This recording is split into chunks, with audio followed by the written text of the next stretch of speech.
Awesome. Hello, everybody. Should we wait a couple more minutes or should we just jump into it?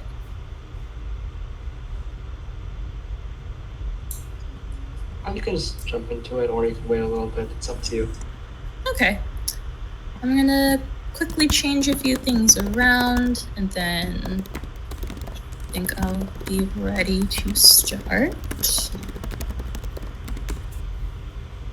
Okay. We share the screen. Can everyone see my screen? Sounds good. Okay. So, welcome everybody to APIs 101 with Postman, where we're going to learn some API essentials today. My name is May, and I'm going to be your host for the day. I am the Student Community Manager for student programs at Postman in the US, and I'm based out of Seattle, where it's currently 100 degrees, and it's not supposed to be that hot. So I'm going to be sweltering during this, and we're still going to have a good time. So here's our agenda. We're going to do a brief introduction into what APIs are, why they matter, why people are using them. Then we're going to go into the bread and butter of APIs, requests and responses. We're going to have the opportunity to try some things out. I'll give you some follow-up resources, and at the end we'll have time for Q&A. But if you have any questions at all, please put them in the chat. Since I can't see the chat while I am presenting, if we have a question, please let me know with the mic that we have a question. I'll just mention it. Thank you. So, just to start off, what is an API? So, an API is an application programming interface, and it's really just a way for services to communicate with one another. So, over the years, software has become a lot more complex and collaborative. There's more software and more developers now than there's ever been at any point in history. So developers no longer need to create every single service from scratch. APIs are wonderful because they allow developers to access data from a service or a platform like Google or Twitter without having any knowledge of how the code base was implemented. So, for example, if I want to get tweets from Twitter, I can do that using the API. I don't need to know how Twitter was built. I don't need to know how the Twitter API was built because the API is just giving me direct access, raw data from Twitter. So one thing that I do love to think about APIs as is a digital restaurant. So one example of this, if I am at a restaurant, I'm going to look at the menu and then I have to order my food somehow. So I can't just waltz on into the kitchen and make my demands. I have to look at the menu, talk to a person, or depending on the restaurant I'm at, a machine to place my order. Once I do that, that order is then taken to the kitchen, and the kitchen is going to prepare my food. Or if they don't have the ingredients to make what I ordered, the waiter's going to come back either with my food or tell me, hey, we don't have that today. Please order something else. In this case, the waiter is acting like an API because the waiter is talking to me, taking in requests, filling those requests at the kitchen, and then bringing back the result to me. Another way in which the waiter is like an API is they are giving a base level of security. So if I am at a restaurant where I need to pay first before I can actually get my food, the waiter won't place my order until I've paid. So this is protecting the restaurant, which if we were to translate this to an actual technology, this would be protecting the service. So now let's talk about APIs in a more technical sense. That was a very high level overview. So let's think about this in the context of making a post on Instagram. If I'm going to make a post on Instagram, first I'm going to open up my app, click that little plus button so I can take a photo. Instagram is going to open the camera app on my phone since Instagram doesn't have its own camera app. I'm going to take the picture. Once I do, That photo gets sent back to Instagram. And now I can do all sorts of things like add text, add my hashtags, change the filters, all of that good stuff. When everything's said and done and I'm ready to share it with everyone, I'm gonna hit upload. Now when I do that, because the post is on my phone itself on the app, it's going to be uploaded to a remote server first. And so when I do this, the app is taking my post, which is just stored on my phone at the moment, and now it's sending it to a cloud server, probably owned by Facebook or Instagram itself. And once it's on that server, it's now accessible to the wider social network, so people can actually like and comment on my post now. In this particular situation, there's a lot of different moving parts. There's a lot of applications talking to each other. How many APIs do you think are in play?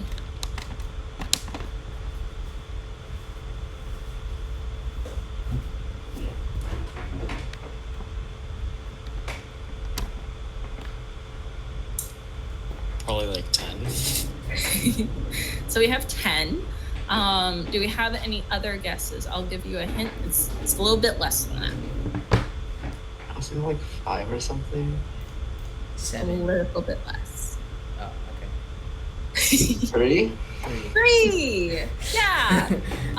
What do you think are the 3 APIs, just based off of the things that we see? What things do you think have an API in the example?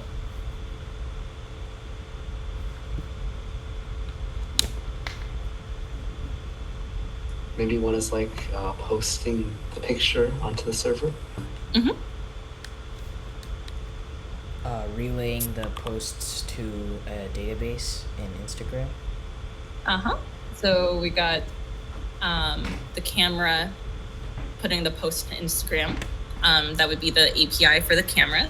Then we have the API for the remote server, which is accepting the actual post from Instagram, from the app to put it onto the overall site. There's one more.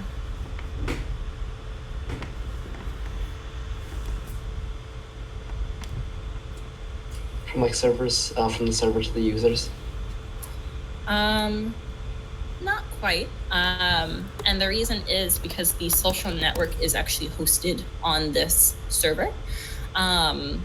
So there's no need for an API to talk to a separate service, since the social network is already on that server.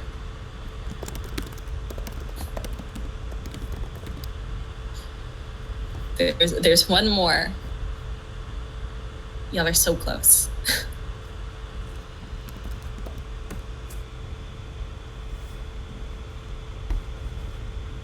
Would it be like Instagram back to the camera? Yes, actually, Instagram itself has an API. So in this example, Instagram is making a request to the camera's API to take the photo.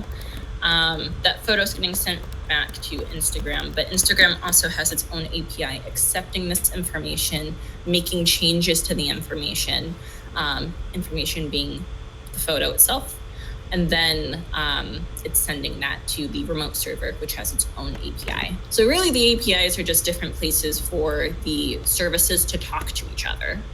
Great job, everybody. So there's an API for everything. And when I say that, I really do mean everything. We have APIs for platforms and services that you probably use, like Spotify, Twitter, and Discord. But there's also APIs for, I like to think of them as like, you know how there's indie games? I like to think of these as indie services. Like the cat API, which shows you random photos of cats, and Open Weather Map, which gives you weather information. But another one that I really like is YouTube to MP3, because it really highlights for me what the importance of APIs are, the power of them. So a little story time here. I used to use YouTube to MP3 as a library on Node. It was a Node module. That means that if I want to make an application that utilizes that functionality, converting a YouTube link to an MP3 file, I'd have to make my app in Node no matter what I was doing. Now that this is an API, It's that same functionality, but it's not tied to any language. So one way that we can also think about APIs is if they were libraries, like the ones that we use in specific languages, like NumPy and Python.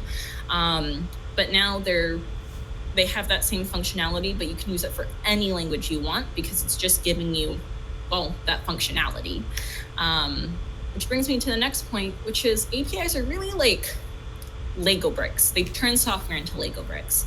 When we were kids, I'm sure some of you probably used Legos when you were children, or whatever other block building toy of your choice. You didn't have to make the bricks or the blocks yourself. You're able to take the ones that were there. You had an idea of what it was that you were going to make, and you stuck these on top of each other. You put them all in the right place in order to make the piece of software or in order to make the creation you wanted. And this is what we do with software. We take APIs, which act as those bricks, to do different things that we want them to do. Instead of making this from scratch ourselves, stick these all in the right places, and now we make our overall piece of software. So this was a very high-level overview of what an API is. Now let's talk about APIs in like the most driest, most technical terms, because if you find information online about APIs, it's likely going to be written in this way. So I want you to be familiar with that. So an API acts really just as a mediator between a client and a server to provide access to data and services. So a client in this case can be anything from a website to a mobile app to a web browser, and it's going to make requests. These requests are going to go to API endpoints, which live on a server. So if we think about the restaurant example, I would be the client because I'm the one making the request. The API endpoint would be the waiter. The server itself would be really the restaurant and the kitchen, since the waiter is a part of the restaurant. The waiter is the person communicating for me on behalf of the restaurant and the kitchen. So we're going to be using Postman as our client today, and we're going to make some API requests to get, send, update, and delete data. But before we jump into that, what is Postman? So Postman is a collaborative API development platform that really simplifies the process of developing, using, and testing APIs by wrapping up functionality into a nice little UI. So in the old days of working with APIs, we used a command line tool called curl. So if you've ever used command lines, you know that sometimes they can be a pain. It's pretty easy to lose track of what you're doing when you're trying to look through outputs and stuff. Command lines are super powerful though, because they show you everything that's going on in the back end. The thing is, when we start having more complicated requests, start needing to edit more things in our command line, there's not a whole lot of room for mistakes, and it becomes a lot harder to manage the more complex your application gets. So Postman came along. It took the core functionality of curl, which allows you to make API requests, and put those into a UI so that it was easy to make these requests, easy to read your responses, and added more developer tools and features to make it more developer friendly and just overall a smoother process for working with APIs. So that is all for the beginning part of the workshop. I'm going to jump into requests and responses. If we have any questions, you can go ahead and ask them now. I'm going to get some water because it's so hot. Do you not have like air conditioning? So that's the thing about Seattle. Sorry, I'm laughing because I'm like, of all the questions, I was expecting them to be API related. This is the hottest Seattle has been in like 40 years. So yeah. So people don't have air conditioning because up until now, we haven't needed it. It's weird. I visited my grandmother in California a couple of weeks ago, and like she has central air conditioning in her house, which was weird to me because living here, the houses tend to have central heating in them. My house has neither, but I ordered an air conditioner. It just won't be here till Monday, so I have to swelter till then. It's inside your house, it's like 100 degrees. Outside it's 100 degrees. Inside it's warmer. I'm trying my best. I live in a room that has a defunct like fireplace in it, and so there's always a draft that comes through from the fireplace, even though it doesn't work. So I'm going to unboard it and allow the draft to come through because it's just so hot in here. But yeah. Do we have any API related questions?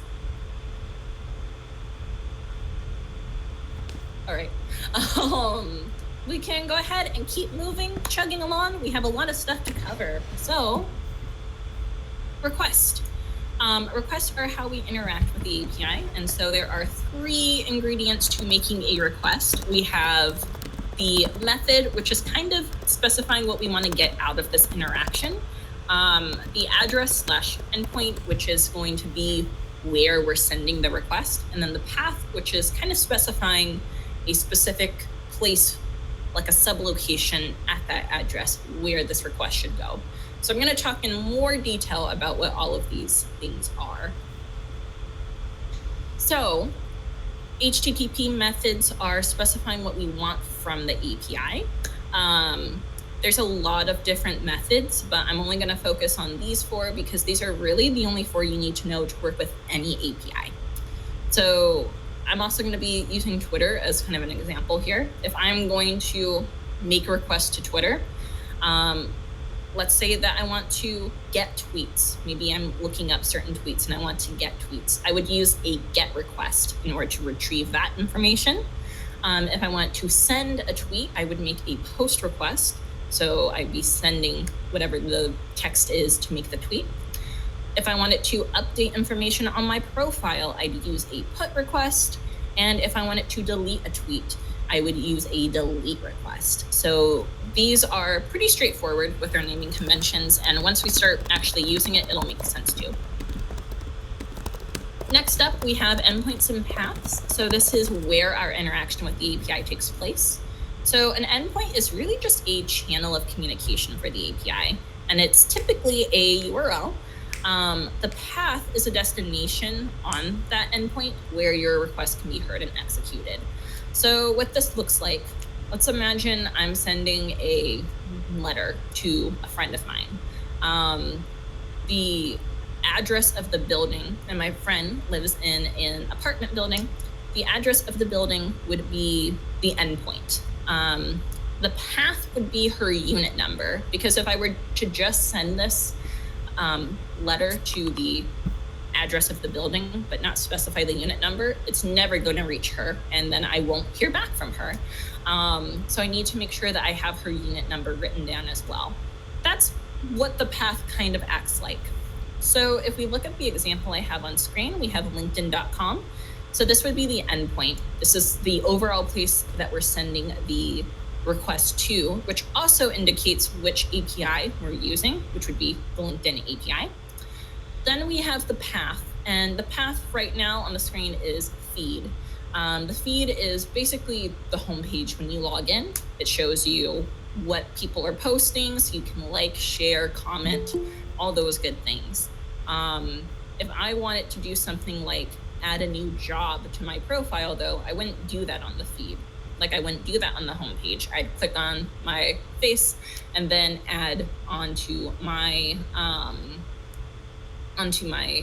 profile from the profile path. Similarly, if I wanted to get more connections, if I wanted to add some people or maybe change some connections around that I have on LinkedIn, I wouldn't do that on my profile either. I'd have to go to my connections page within LinkedIn. So whenever we're going to different pages, we're going to different paths on a website. So those are the basics of making a request, but there's a couple more things we should talk about. First off, we have parameters. So parameters are, if you've ever worked with a database, it's like query parameters in a database, right? So these are how we filter out the noise to get exactly what information we want. So again, using Twitter as an example, they have an API path using search. So if I want to search for tweets, I would have to put a query parameter in for what type of tweet I'm searching for, the keywords, if you will. So I'm going to search for cat tweets. And now that gives me a lot of tweets because there's a lot of tweets about cats. So I want the most recent tweets. So I'll mention that I just want the most recent tweets about cats. That'll be my next parameter. But that's still too many and I'm getting overwhelmed. So then I add another parameter that limits the results to 10 tweets. So this is how we can use query parameters to really hone in what we really want and get as specific as possible.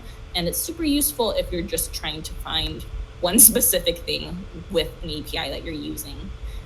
Next up, we have authorization and authentication. So this is a really important topic, but it's also a very big topic. So we're not going to go through all of this at once.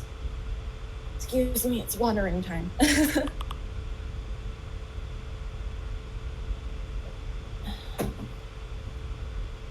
But I will talk about it a bit. The APIs we're going to be working with today don't have authentication or authorization because it's kind of tricky on your first time using it. So I don't want to take away from the actual work that we're going to do itself. But authentication typically looks like an API key. And so you can think of this as if you go to a hotel or if someone just gives you a key to the house, you use this key to access the house. You would use this key to access the API. There's the reason that we have API keys is both to protect the user and to protect the service itself. Let's say you lose your API key or somebody else gets a hold of it. If you were to lose your house keys, you would change the locks on your house, especially if like somebody stole your keys. So that would be the same thing here. You would get a new API key. Alternatively, if you break the rules and you violate the terms of service, you can think of it as the platform itself changing the locks on you. They will revoke access to your key, so that it will no longer work. So this is just a base level to manage who is coming in and out of the API, who's using it. Typically with an API key, we're able to access pretty surface level data. Oh, excuse me. So things that would already be publicly available, say with Twitter, we would get tweets that are public, not from locked accounts, tweets that you could just access even without an account using an API key. Now, if I wanted to send tweets, if I wanted to post tweets, I would need to show that I am authorized to do so. So that's where authorization comes in. And authorization has lots of little trinkets to it. We got secrets and IDs and client IDs and other kinds of keys and tokens. There's a lot of work that goes in the background that I'm not going to get too in detail on, but you would need all of these authorization details to prove that you are who you say you are and that you are authorized to make a post on this account. Which brings me to my last point, which is how we send data. So we have headers, which is how we send data to the API itself, and the body, which is how we send data to the server. So if I'm going to make a tweet, I'm going to send all of my authorization details in the header because the only part of this process that's concerned with those details is the API itself. The API needs to check it. It's like checking an ID. If I want to send the data to the server, the actual tweet itself, I send that in the body of my request because this is all data that will be sent directly to the server. And we're going to work a little bit with body data today. But when we make a request, we're not just calling out into the void, because in this case, the void is calling back. We get a response. So let's talk about responses real quick. Responses have two key elements. We have status codes, which tell you at a glance what happened when you sent your request. So 200, anything that starts with a 2 is typically good. So 200 is okay, everything went fine. 201 is created, you were trying to make something like a post and you did it, congratulations. And then we have 404, which you've probably seen out in the wild, which means not found, or 400, bad request. So status codes just tell us what happened without getting too bogged down by the details. Then we have body data. So this is usually in JSON format, but sometimes it's in HTML. And just like we can send data in the body of our request, we can get data back from the server. And the server does this by putting it into the response, the body of the response. So let's go ahead and make some requests now. I'm going to send a link in the chat.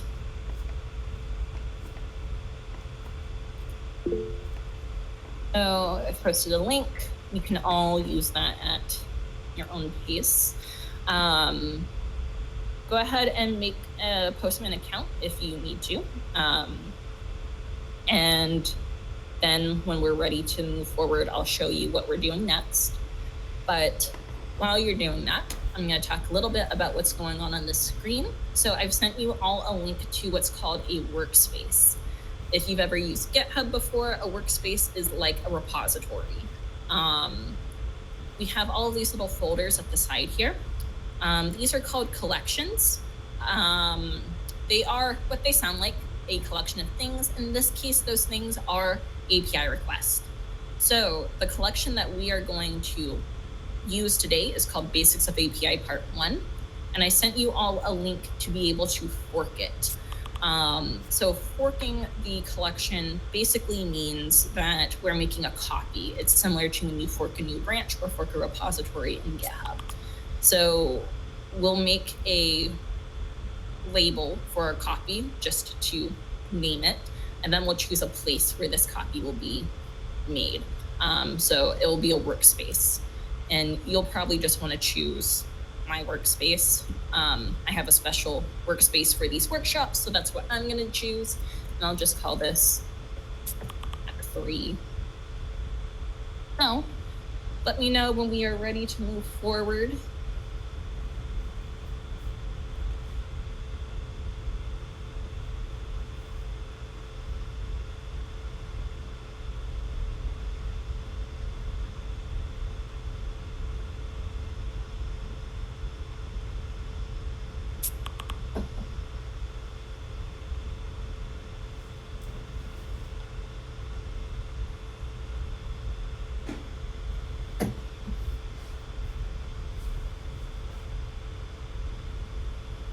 Do we need an account? Yes, to be able to work in the actual collection that we're going to fork. Yeah.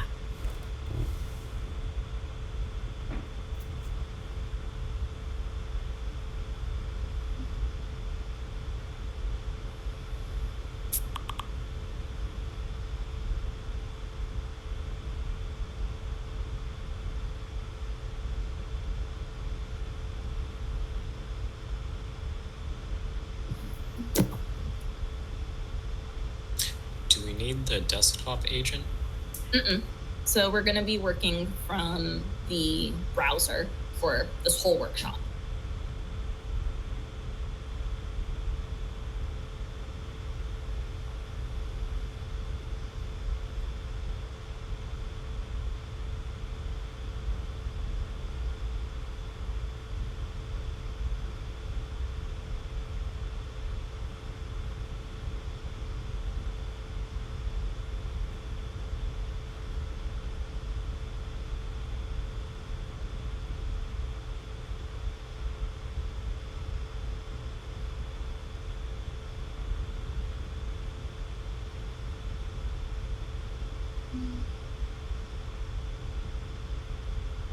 Okay. So Are we good to move forward? Yeah. Awesome. So go ahead and for the collection, give it a name. I'm going to call it Hack3 and choose a place to store it. So you could probably choose my workspace. I'm going to choose APIs 101 Workshop. I'm going to click fork and the page will reload. So now that the page is reloaded, let me tell you a little bit more about what we're looking at. By default, the documentation should be pulled up. Documentation is so important. It's basically your menu of options for working with any API. It's going to tell you what the paths are, what endpoints are, how to do things with the API if the documentation is good. Your mileage may vary. So in this particular case, we have pretty detailed documentation for the API that we're going to work out of. We have 3 different options. So there's this Heroku app that we've made for our workshops, and we have 3 different APIs hosted on it. So we have books, quotes, being slow right now. But we have books, quotes, and jokes. So which API would y'all like to work out of today?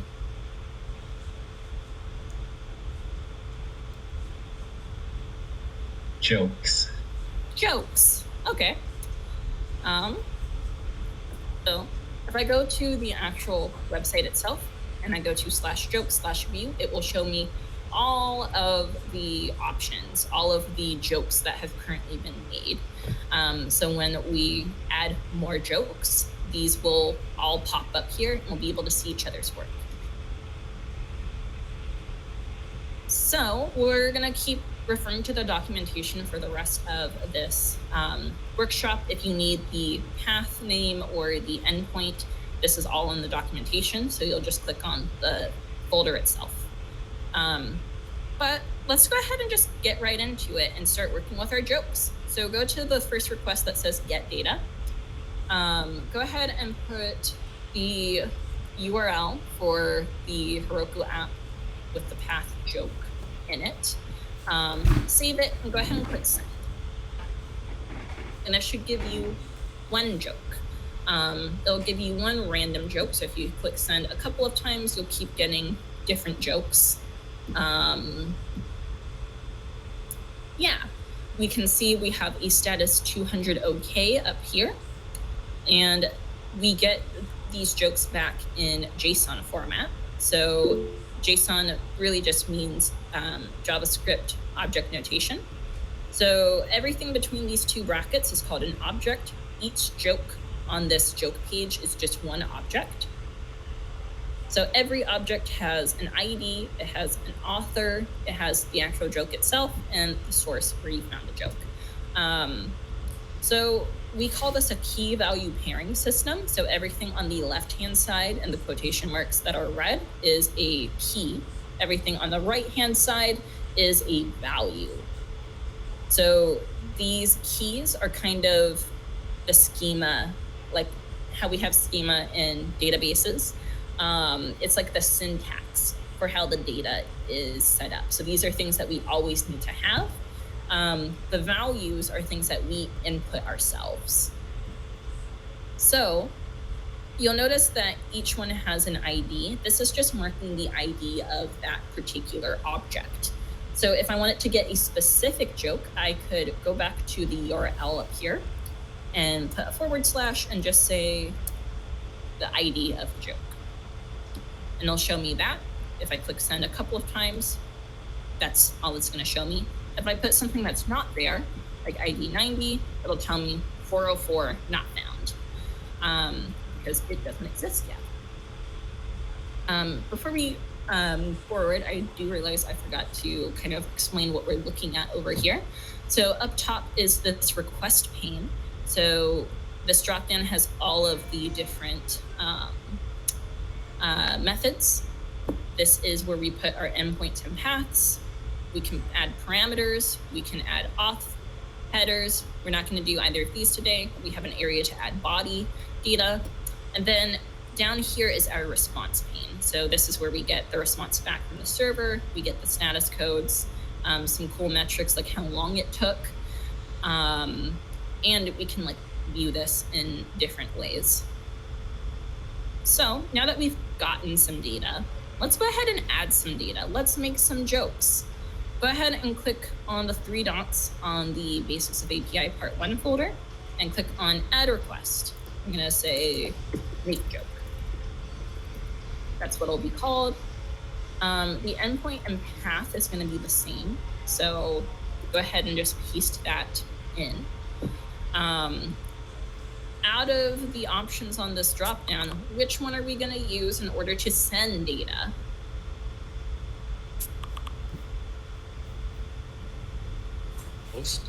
Post! Yes. So I'm gonna make a post request.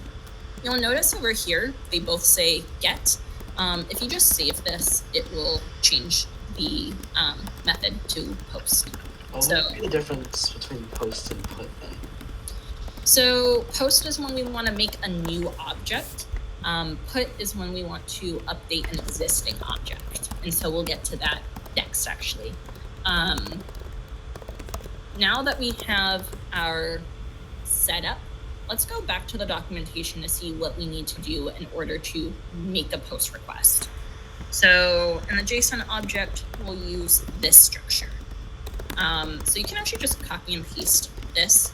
Basically, we're gonna make a post request sending this data into the body, and it's gonna be the same setup as all of the other requests, or as all of the other jokes. So go ahead and click on body under your make joke request. And we have a couple of options. By default, none is selected, so we assume there's no body. We're gonna click on raw. You can go ahead and just paste in what you copied. You'll notice that it's all in black. When we were looking at the response, everything was color-coded. We actually want everything to be color-coded. There's this little drop-down over here that says text. Change this to JSON, and now everything will be color-coded. If we just send in text, the API actually won't be able to recognize what we sent in because it's set up to expect JSON. So that's when we need to select JSON. And if you're getting errors, that would be the first thing I would suggest to look at. So now we can just fill in all of these values on this side. So choose any number for the ID that's not something that's already there. I'm gonna choose 89. Please don't choose 89 because then I'll send the post request and it'll say it's already been created and I will be sad. We can choose an author, so I'll just put my name there. I'm the author of this joke, and I'm more of a pun fan than I am a joke fan, so I'll just say perfect. And for the source, I'll say me. So now that I have all of this data, I'll just save it to be safe and click send. So when I do that, I get status 201 created, and I can see the body from the response is actually the same as what I put in the body of my request. So if I go to the view now and I reload, I can see my post. I can also see Jonathan's post that says, I like airplanes. That makes me think of when I was in high school, there were like ESDF videos, and there's a kid that's like, I like trains. Reminds me of that. So if we reload, no one else has added anything, but that's okay. So I'll give you a couple of moments just to add some items.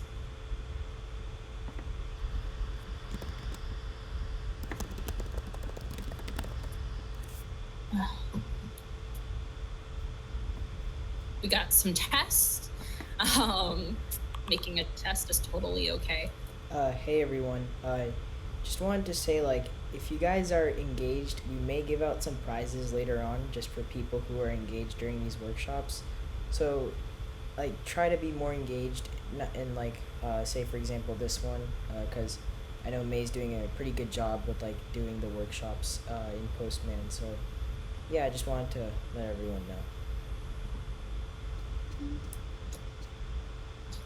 Awesome. So now that we have gotten some jokes in our list, we can go ahead and use put, which somebody had asked a question earlier. What's the difference between post and put? We're going to use put now. So go ahead and add a new request. Call it edit joke and get put from the drop down using the same endpoint and path combination. Go ahead and save it, and we'll go back to the documentation to see what we need to do to make a put request. So similar to making a post request, put the entire object you're trying to update in the body of your request. Leave the ID as is, but make the changes you want to make. So if we look at this in maybe a chronological order, first, this object was created by my coworker, Ali, and it's a joke from him. After doing a put request on this same object, he just added bugs are, from it being bugs or features to it being bugs are updated features. So we can copy and paste what we had in our first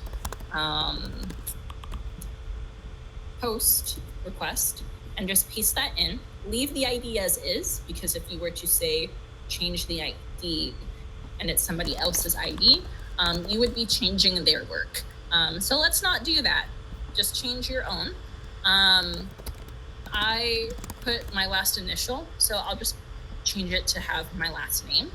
I'm trying to think of any other good puns off the top of my head.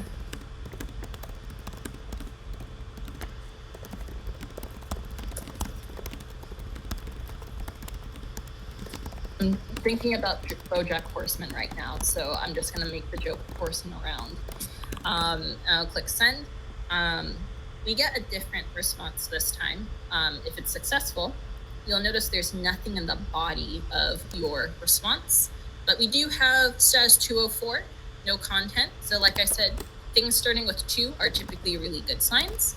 In this case, it's just saying your request was successful. It is just not returning any content.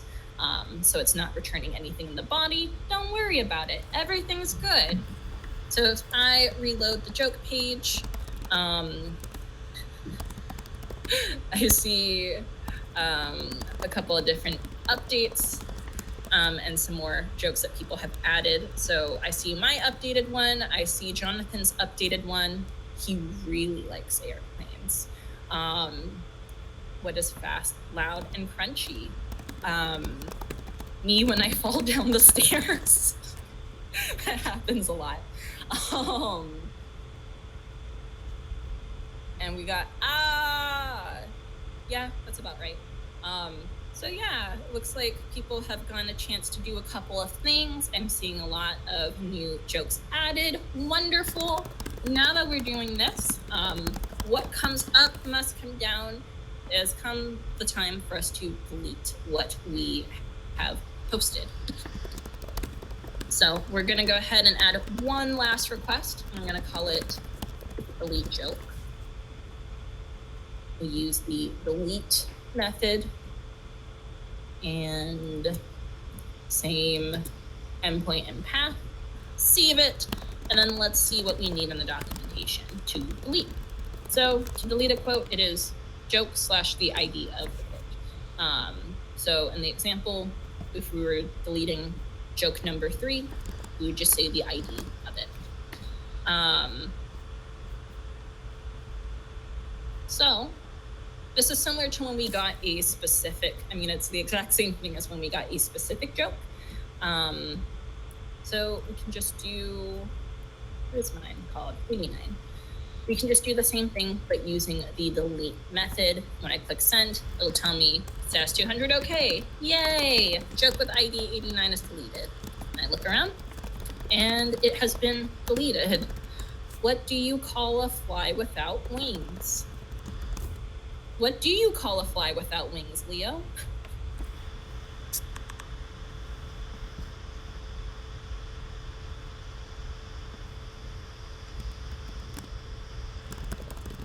So yeah, we can delete our post now.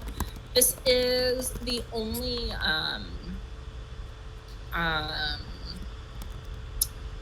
this is the last part of the demo itself.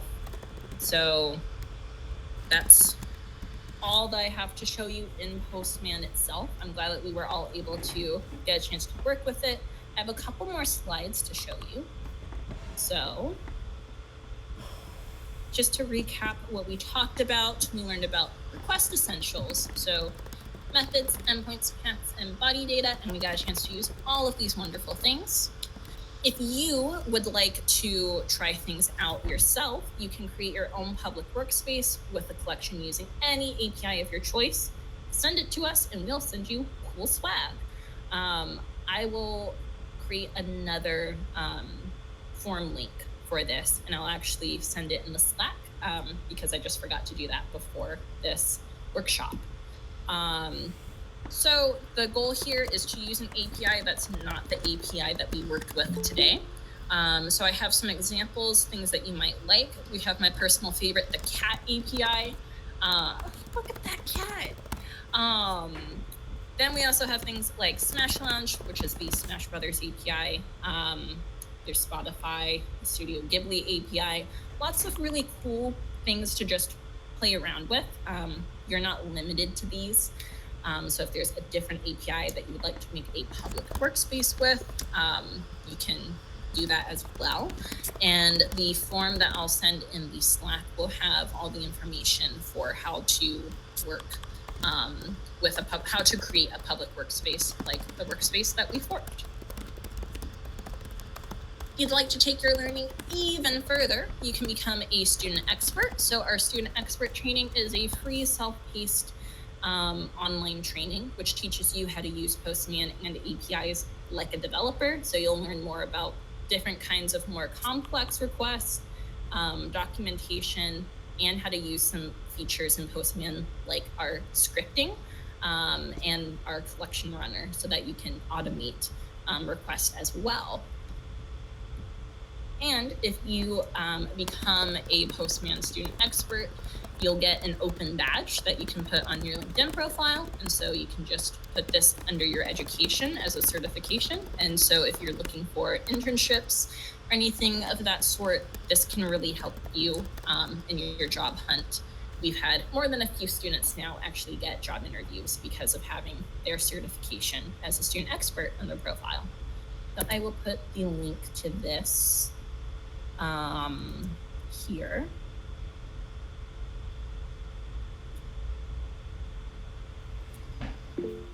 Oh, I totally forgot to look at the chat.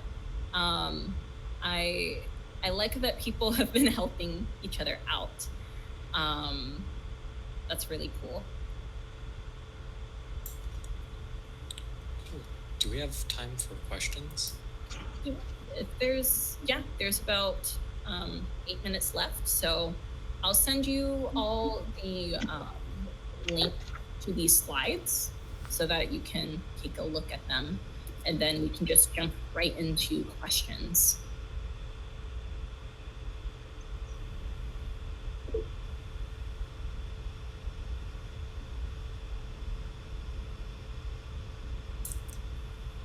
Okay. I think it's kind of a bit awkward for me to ask because I'm kind of like an organizer, but I've been following along. And what is, so for the documentation, is that like automatically imported from somewhere? So say we're using like one that isn't the default, like the NASA API, then does it like automatically fetch the documentation from somewhere, or how do we have it display? So in this particular case with the collection that we're using, we put the documentation in there. I believe if I go to NASA does have a public workspace on our website. And so you can check out some of the things that are here. This is not the right one. It's somewhere. I will find it at some point. But we have public workspaces have this ability to add in the documentation like manually. To look at the documentation for that specific API though, you would have to go on the actual website. So I think all of these links should take you like right to the homepage that will have the documentation, and it should tell you how to work with things. There's a lot of different APIs that NASA has, so you'll find different documentation for each one on the site, but everything will have that.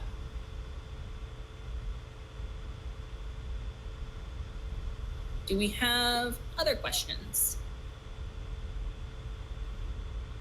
I have a question. So you talked about like status codes that are like in the 200s and 400s, but are there like ones that are in the 100s or 300s? Yeah. So if we go to HTTP status codes, there's informational responses. They're like grouped by number. So we have redirects for 300, which is like multiple choice. There's more than one possible response. We have 500, which is more about server problems itself. You've probably gotten something like 504 gateway timeout or 500 internal server error before. These tend to be errors that aren't communicated through the API. So maybe there's just something wrong with your API, with the API or the website itself, but there hasn't been any setup to explain what's happening on the API's side. So you might get more generic error like 500 internal server error. It just goes up to 500 in terms of levels. But yeah, if y'all want to see more about this, here's the link. Thank you. So I think someone earlier today asked what was the difference between or like a post and like a patch or like a put or something. What's the difference between like a put and a patch? Because those kind of like both do the same thing, right? Yeah. So the difference between put and patch is with put, you have to include the entire object, even if you're just changing one part of it. So in like, I'll just pull up anything. I think this one's yours. Updated joke. If we were to just say change the joke itself and not change the name, we'd still have to have the entire object like in the body of our request. With patch, you're able to look things up by ID and change specific, just whatever the specific thing you want to change is without having to include the entire object. The difference between these is how they're implemented. So if you have a patch, the API itself has to have that capability. It has to be built to expect that somebody is going to make a patch request. And a put request is a bit simpler to implement. So a lot of services still just have put, but more are opening themselves up to patch as well. I guess final question for me. So I noticed that you could select like HTML for like instead of like JSON or stuff. Why would anyone ever use like HTML? Because isn't that like an extra level of parsing and stuff? Let me make a quick example. I'll call this get Google.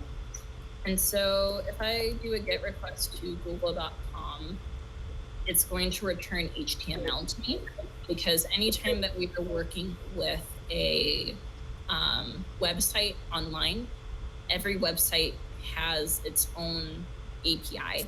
Even like the static websites that are just held together by redirecting different HTML pages to serve that website in the first place once it's hosted on a DNS, you need to there is a API that will be working to serve it back to you. So in cases where we are getting information, we can get HTML back. If we are going to send information, we can even send forms. So form data being like if somebody were to upload something, for example, we can send files through APIs.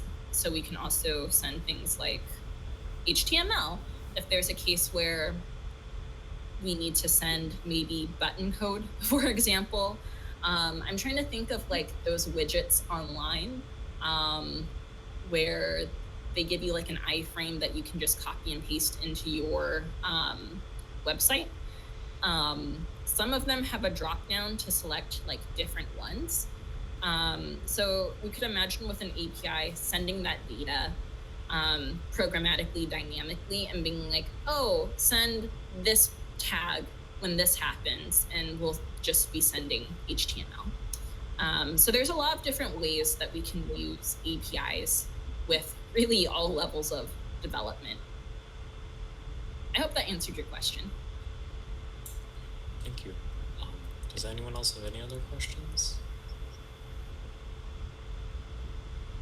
Remember, I think Srini said whoever like is most engaged can get like a Starbucks gift card or something.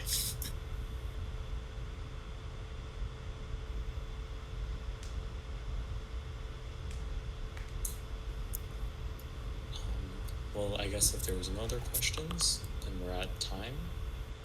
So thank you so much, and yeah, have a great day.